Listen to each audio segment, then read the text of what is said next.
anybody that has stuck around for both episodes. If you are new here, welcome to the second episode of Eat Crit Live. Now we are here with the amazing Bananachan and the amazing Foong Lim talking about exquisite crime. And I am so excited to dive into this. I love a game where crime is an art and you are the artist. I think the tagline already gets you hooked immediately. So first and foremost, let us talk to the creators of this game. Banana, if you could introduce yourself, your pronouns, who you are, where I can find you. Yeah, thanks again for having me on the show. I am Bananachan, she, her, they, them. I am the owner and co-founder of a small box board game and RPG publishing company called Game and a Curry. I also design and write games for other companies. Some of my latest work has been on Van Brixton's Guide to Ravenloft, Jung Shibla in the Banquet Hall, and Scooby-Doo Betrayal of Mystery Mansion.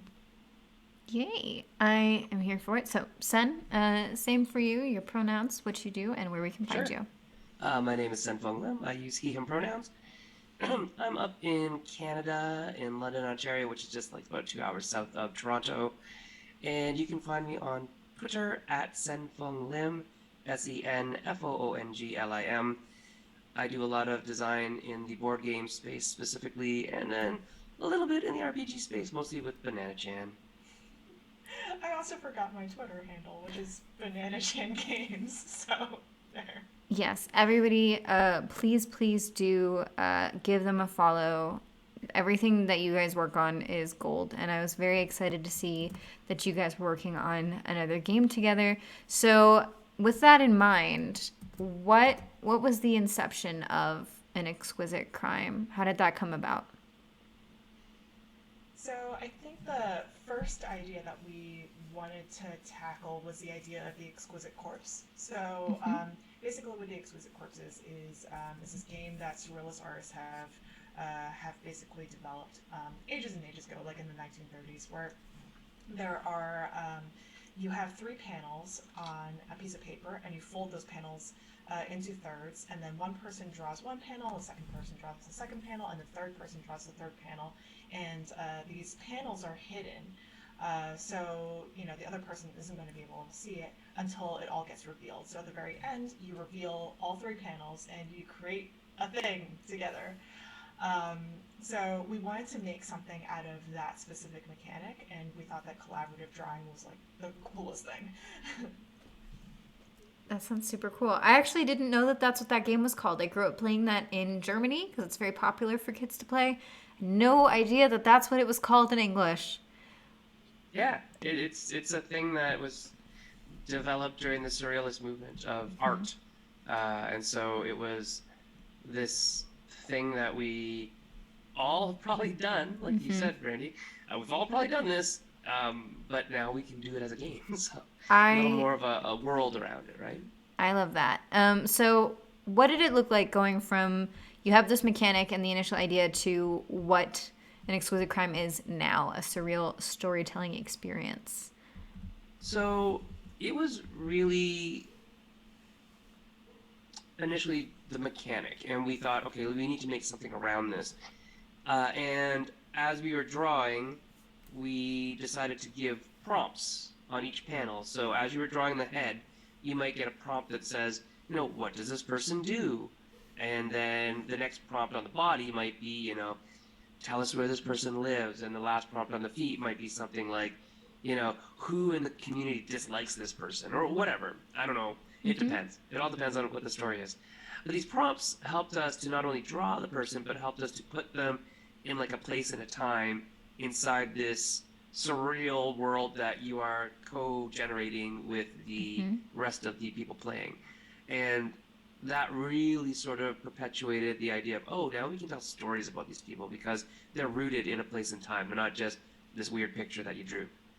Right. And because you have this picture and this place and time, now we can tell stories and we can establish timelines and we can talk about things. And because Bananachan and I are usually like in dark mode a lot of times, like I mean like not like dark like light, but like dark like mood mode a lot of times. We decided to go with murder because that is our usual option. Our usual first default option is, hey, what about murder? I don't know why. Well, to be honest, that's not always our first option. Sometimes we go with cults. Oh, well. Yeah. Well, that is Yeah. entirely different, completely unrelated, because sometimes you have a murder without cults, and sometimes you have a murder with cults, and vice versa. Yeah. There's so many You get it. options. You get it. There's so many options. Oh, absolutely. I'm always down. I'm always here for the cult thing. Absolutely. We just got done talking about suburban consumption, and I was already on board. It was like, you said cult, you said murder. You got me. This Yeah, is it. there This you is go. all I need. It's over. I like There's that. a This is our huge, brand. yeah, a huge fascination in the North American zeitgeist around cults and Yeah. unsolved murders and mysteries and Ooh, I have noticed that in the podcasting space. A lot yeah, of the and like people I know are crime podcasters, and I'm like, you do amazing work. I don't know how you sleep. yep, and then like cryptids and just things that are like unsolved. People are so interested in all these things, and it's great because we are too. And now we can make games about them, and people can play them, and hopefully get to live out their fantasies of becoming a psychic detective. I mean, Not sure anybody that has sounds chance, great. but No, I would love to be a psychic detective. I saw Sure. one episode of Psych when I was younger and was like, this is it. This is my dream career. And then I was like, actually, you can't do that. That's okay. Another dream crushed. Just like that time I was like, I'd like to be a cryptid. And then I was like, you can't just be a cryptid. I was like, oh, okay. I Well. mean, You can in could games.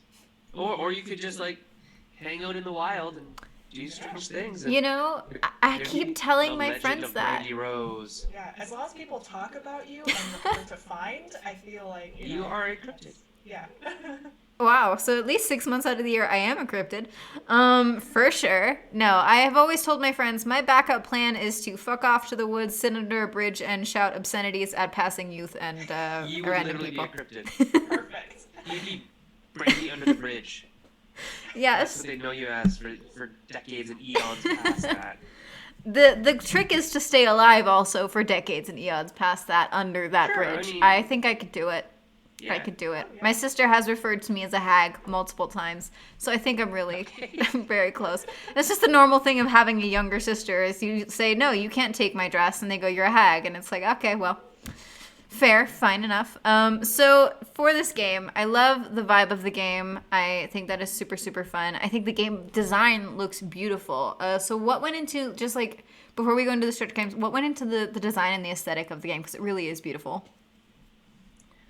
So the aesthetic itself, we worked with hunters on that, as well as Julian Griep, who was the artist, the illustrator for most of the artwork that you see here. We also worked with Chris from Hunters on the graphic design, and yeah, we just like basically told them this is the feel that we're going for. We want something that's like surreal, but not too like.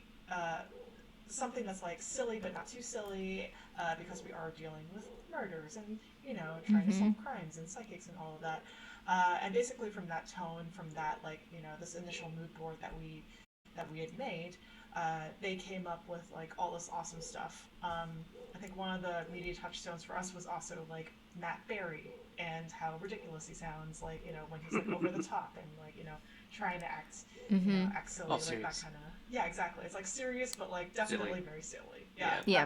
that kind of vibe. I'm definitely picking that up from the one illustration of what looks to be a sad goldfish with legs. Yes. That's Definitely everything. that goldfish thing. Yeah, and then the color of the off-white, and then I'm not sure if that's eggshell or ecru or what, I don't know. But the idea was that it was kind of aging, so put it in the past, and then using just spot color instead of like deep coloration to give it that sort of faded old feel, because these are supposed to be visions that are your memories of things that you see, Right. or visions that you're getting at the exact time that aren't coming through quite correctly because you're psychic, but you maybe not be that psychic. Yeah. So the idea of these visions is that they will be used while somebody else is drawing. So while somebody else is drawing, if I was the psychic that's having the vision at the time, I'm then telling them about my vision, and that may or may not influence what the other people are drawing.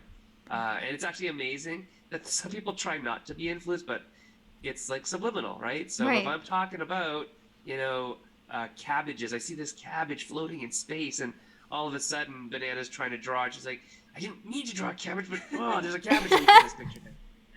And so that becomes quite funny and interesting because it's playing with brains and like what triggers us to draw certain things and talk about certain things. And will that cabbage come back and haunt us? I don't know. I mean, if you're in, Avatar: The Last Airbender, cabbages have definitely come back to haunt several people. Exactly. I love that. So you draw sketches of the victim, the scene of the crime, the suspects, and the witnesses while you investigate all these things, which means at the end of this you have probably like several very fun drawings, which like also like as gameplay goes, I really like games where you have something tangible at the end of it to remember it by. I think that's very cool. Yeah, that's exactly the reason why we do what we do. You picked up on our oeuvre. We love artifacts. Honestly, yes. Yeah, we want people to be able to pick up a binder 10 years from now and go, oh my god, what was this? And remember not only the game that they played, but the people who they played it with. And I think that is really something. Yes. My mom and dad are downsizing in their house, and so they said, oh, we were going to throw this out. And they showed me this binder. It's the binders of all my Champions characters from when I was like 8 or 9. And it's like, no, don't you dare throw that out. Because I need to see them. They're horrible. And my art is bad. My math is on point, though. My math is really on point. If there's anything that you can learn from Champions, the role-playing game, it's math. There's a lot of math. It's a lot of points. Well, to your defense also, there's a whole little panel on your Kickstarter that says, but I'm not an artist and you don't have to be, which is also what I really like about you setting this in surrealism, because technical skill is not required for surrealism at all. Which means also this is it is murder, but like, who wasn't playing, solving murder mysteries with Nancy Drew when they were 5?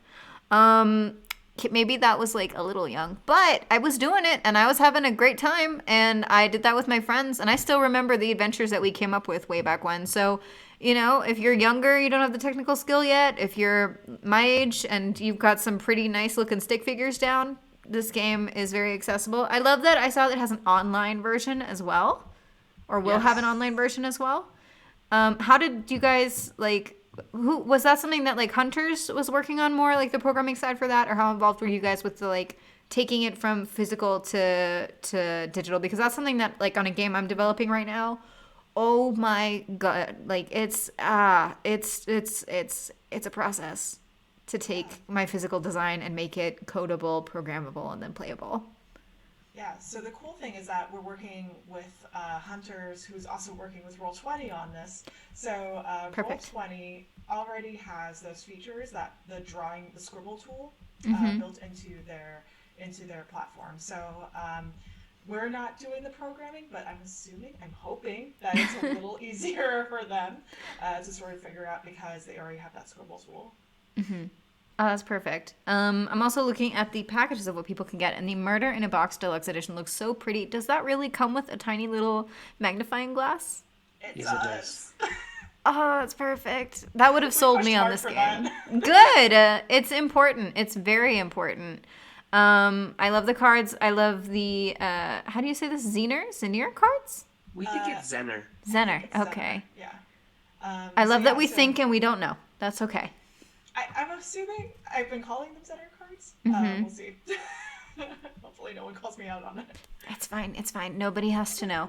Nobody has to know. But going into some of the stretch goals that you guys have, because you've got some really amazing scenarios. The game itself is fully funded, and we are now in the process, I think, of making sure that people can check out the stretch goals. I also, by the way, really love the like references and punnery and the imagery invoked in some of the scenarios you guys have already up for an exquisite crime. Is that a penguin for Murder Most Foul? It's a puffin. It's a puffin. They are very cute. Very, very cute. So amidst the stretch goals, what are some that you guys are most looking forward to?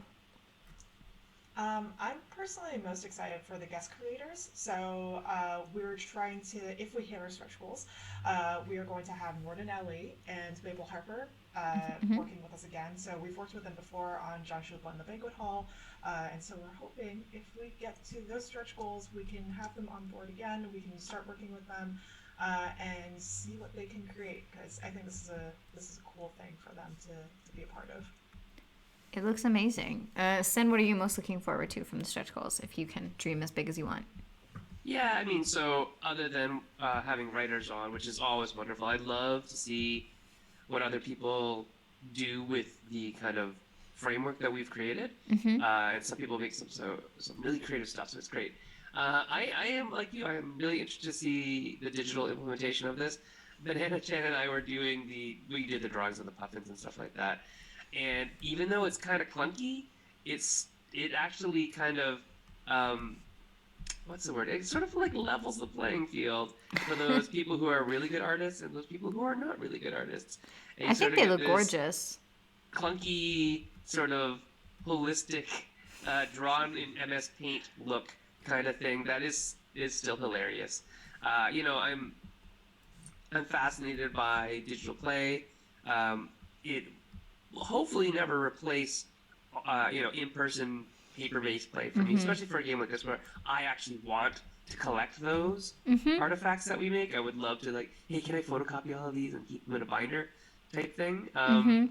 But screen caps are they're close. I have a very very healthy um, you know um, account on my iPhone that has like lots and lots of pictures of lots and lots of stuff. So I Oh guess I yeah. could keep those forever to just scroll through them as I'm going into my old age. I genuinely just had to update my iCloud plan because it I got literally full. just did that today, Yeah, actually. yeah. It just they finally got me from paying $3 a month to paying 10 now, and I'm like, oh, but I can't get rid of them because like a good 500 are pictures of my former dog, and I'm like, well, I can't get rid of those. This I can't make space for that. So I was like, yes, I have to update. Although to be fair, don't awe too much. A lot of them are selfies. Selfies are Oh, those are important too. those are we're documenting ourselves for old age also. No, I would really love if I worked on a game that created an artifact afterwards. I would love for people to be able to like send me scans and post things and collect all of these things because afterwards Yeah. it's an amazing feeling to look at. So I mean, it's already amazing to see people play your game, which is a feeling that last time I spoke to both of you, I had said that I didn't think I could be a game designer, and now I am I a think game you play a designer. bajillion games. Yes, I am. I am. But it's also now I've finally had the experience of seeing somebody play a game I've designed, and I think seeing actual like physical like artifacts and remnants of a game that I designed that caused people to have like a really great time and they created something from it. I cannot even imagine how nice that would feel. I would definitely also want to have a binder for sure, or an online thing. Also on the digital one, I think you guys did great. I think the puffin looks extremely gangster as hell. Thank you. Looks fantastic. I love it. I really hope we can get to all of these stretch goals. They look cool. I really cannot wait to see these like actual like adventures. I can't wait to play this game both privately because I do want to make a little one by hand. And if I have to bully somebody to come down here to visit me so that I can play it with them, so be it. But I think it looks really amazing. The team is great. I'm very glad that you guys got to work with Hunters, your artist, Julianne Gripe. How would you say that last name? I believe it's group. Gripe. Yeah, Yep. very Yeah, talented. so, yeah, she worked on Alice is Missing, so yeah, Wow. fantastic work. Yep. That is fantastic. So yes, for everybody listening, it's also going to be on Drive Through RPG. Make sure everybody grabs a copy of this game. The physical game it looks beautiful. I love it very much. I did get the little notification from Zoom letting me know that for some reason it is going to shut itself off in a few minutes and have to restart. So I'm going to take us to the BRB screen real quick and resend you guys a new invite. So for everybody listening, I'm going to hit the BRB here for a second. And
unmute us, and we are back. Hi, everybody. Thank you for waiting.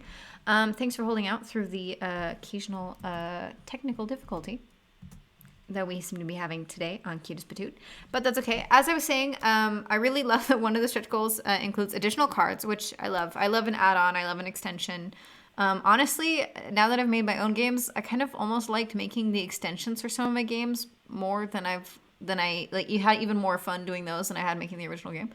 And I love that there's a velvet bag as an add-on because commitment to the aesthetic is very admirable. And then I wanted to talk a little bit with you guys about the actual gameplay experience because you guys have, of course, tested the game. And as far as you talk us through how that went, how that was, that would be cool just to share with everybody. Yeah, absolutely. I think one of our first play tests we did at Grand Con? Is that the first Yeah. one? Yeah, okay. Yeah, it's probably our first one in 2019. Yeah. Yeah, so we did our first one in 2019. That was when Sen had first developed the props with the Exquisite Corpse pages. So we didn't have a name for them back then. Now we're calling them phantasmographs, which is a play on the word orographs.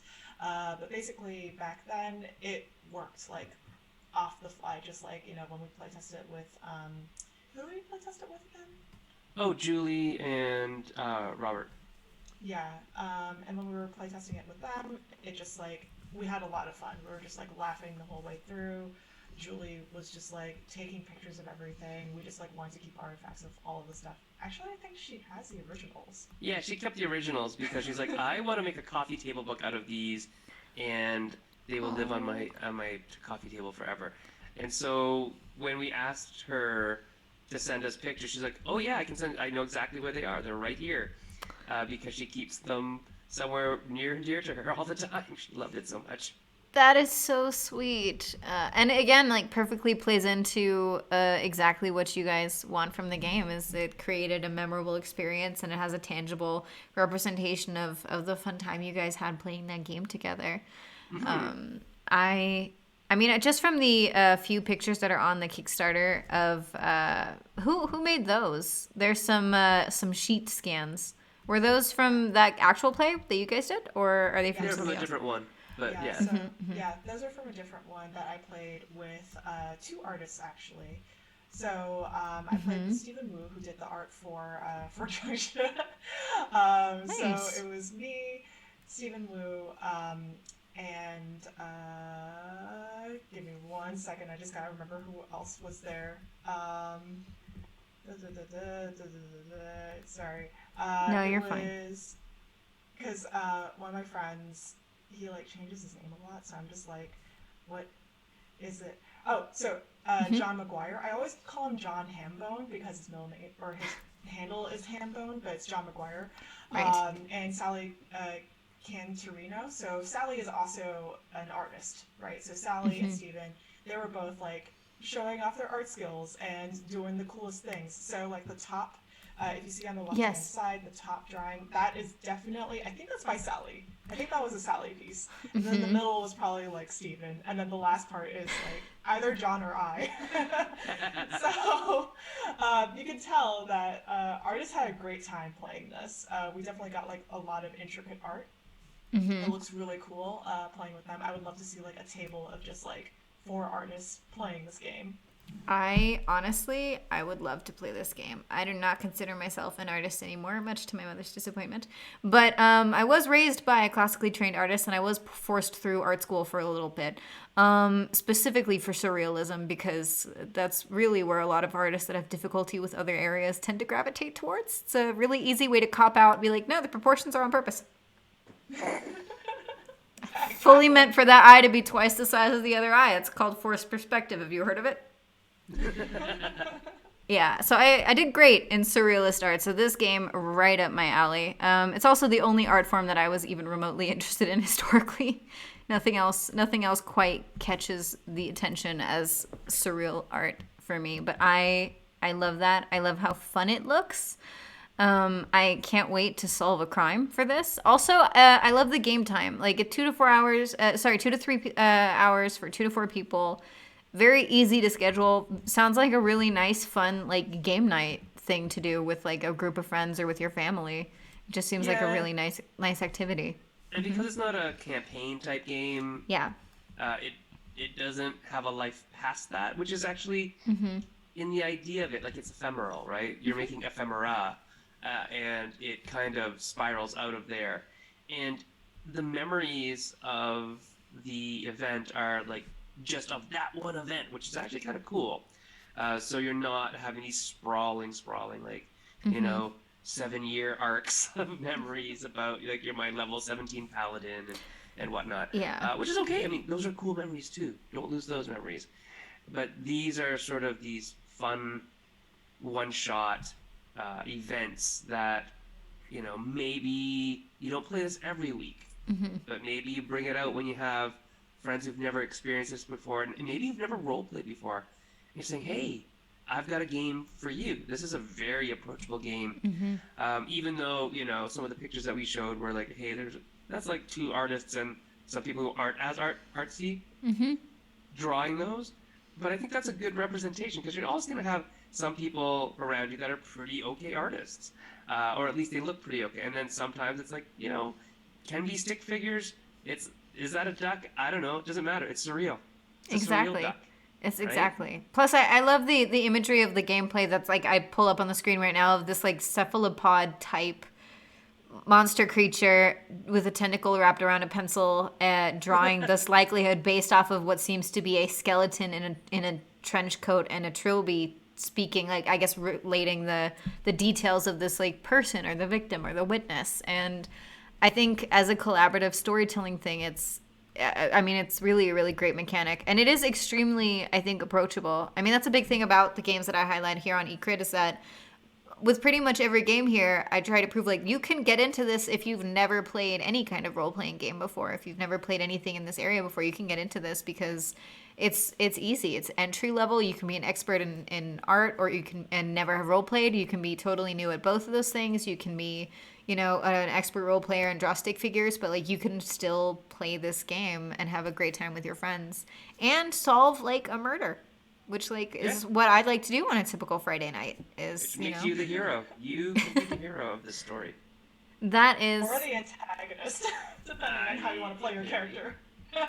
that is true. There is room to play around. But yeah, I mean it says like even if the final outcome is stick figures, it does something to make the world more wonderful. And I think that's great because I also think it's a really nice way to have people get into storytelling because getting into role playing is something that like I also highly encourage, and I always try to promote games. I think that'll help, but I think getting into storytelling is also like separately a really really cool thing to be able to get from a game because storytelling is something we all do innately always and maybe wouldn't consider ourselves Hmm. storytellers, but I think this is a really great way to like play a game and hone it, and like these are stories that you'll also like you'll remember, you'll be able to share with your friends where you'll be like, hey, remember that octopus you came up with that like robbed a bank and killed a dude, and like that's like a whole story. That's the story that you and your friend group will remember always because who would forget an octopus that robbed a bank and killed a guy? I wouldn't. Right?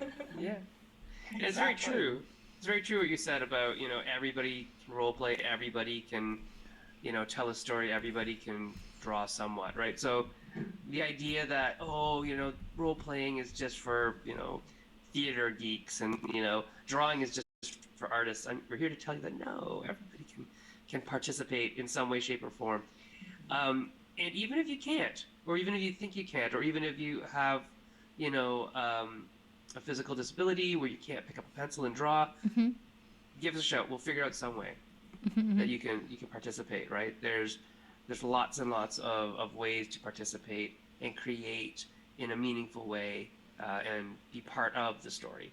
Yeah. Mm-hmm. And I think Honestly, like that's a really great tie-in. Yeah, banana.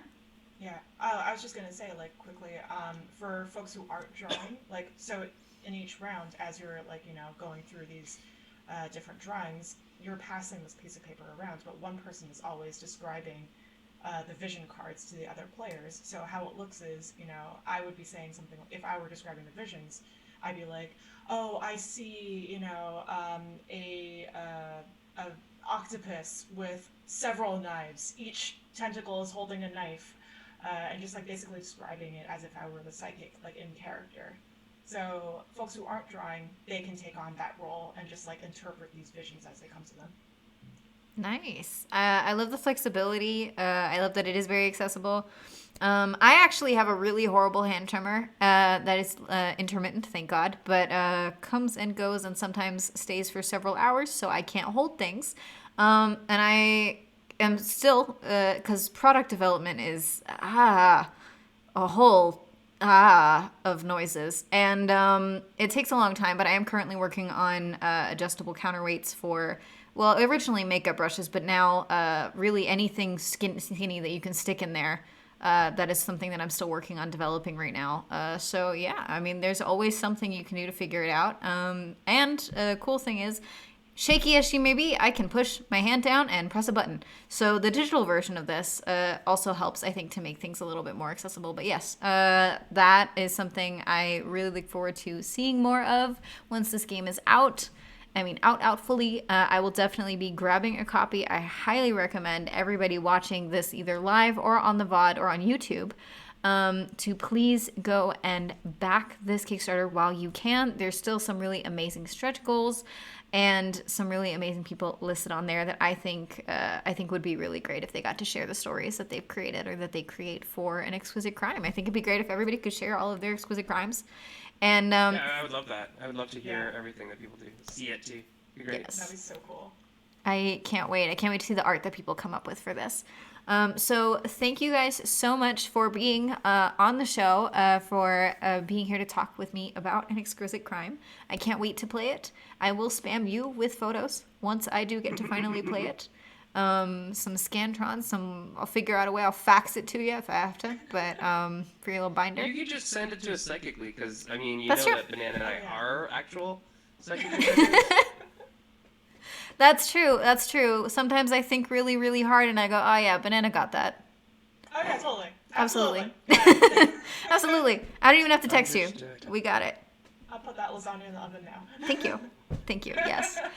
So yes, thank you guys so much for being here. Everybody, please go back this, and thanks for being on the first day and second episode ever of eCrit Live while I figured out the technical problems that my computer decided to bestow upon me. Thank you so much. Thanks for having us. Of course. And then for everybody, I have dropped the link into the chat.